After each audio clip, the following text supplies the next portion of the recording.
Hello dear parents, ఈరోజు మనం teenage పిల్లలున్న తల్లిదండ్రులు ఎలాంటి ఛాలెంజెస్ని ఫేస్ చేస్తుంటారు అన్న దాని గురించి మనం కొన్ని విషయాలు తెలుసుకుందాం. టీనేజ్ అంటేనే అర్థం చేసుకోవాలి, వాళ్ళు మరీ చిన్నపిల్లలు కాదు, అలా అని పెద్దవాళ్ళు కూడా కాదు. ప్రీటీన్ టీనేజ్ పిల్లలు ఉన్న తల్లిదండ్రులు పిల్లలు ఏం చెప్పదలుచుకుంటున్నారు అని అర్థం చేసుకోవడంలో ఫెయిల్ అవుతూ ఉంటారు. పిల్లలు ఎలా తల్లిదండ్రులు ఏం చెప్తున్నారో దాన్ని ఫాలో అవ్వడానికి వాళ్ళు చాలాసార్లు నిరాకరిస్తూ ఉంటారనమాట. ఇది కొంచెం డిఫికల్ట్ పీరియడ్ అనే చెప్పుకోవాలి. ఇక్కడ ఏంటంటే పిల్లలు వాళ్ళలో జరిగే హార్మోనల్ చేంజెస్ వల్ల వాళ్ళ పైన వాళ్ళకి చాలా హై ఎక్స్పెక్టేషన్స్ ఉంటాయి.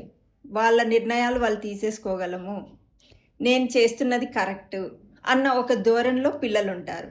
ఇన్ ది సేమ్ టైం తల్లిదండ్రులు ఎట్లా, పిల్లలు నా కంట్రోల్లోనే ఉండాలి, నేను చెప్పిందే వినాలి, నాకు ఎదురు చెప్పకూడదు అన్న చిన్న పేరెంటల్ ఈగో అన్నది ఉండడం వల్ల పిల్లలు పేరెంట్స్ మధ్య బాండ్ అన్నది సరిగా ఉండదు. పిల్లలు చెప్పేదానికి పెద్దలు కనెక్ట్ అవ్వలేరు, పెద్దలు చెప్పేదానికి పిల్లలు రిలేట్ అవ్వలేకుండా ఉంటారనమాట.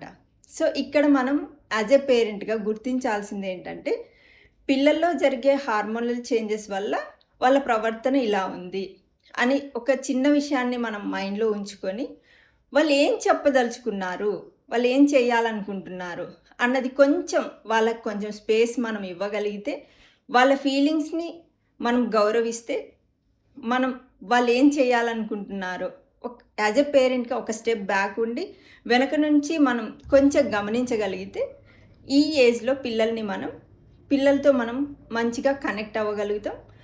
అప్పుడు మనం చెప్పిన మాట వాళ్ళు వినడానికి కూడా చాలా మంచి అవగాహన అనేది ఉంటుందన్నమాట. సో ఇక్కడ మనం అర్థం చేసుకోవాల్సింది ఏంటంటే పిల్లల ప్రవర్తన వాళ్ళు కావాలని చేస్తున్నది కాదు, వాళ్ళలో జరిగే హార్మోనల్ చేంజెస్ వల్ల వాళ్ళు ఆ విధంగా బిహేవ్ చేస్తున్నారు.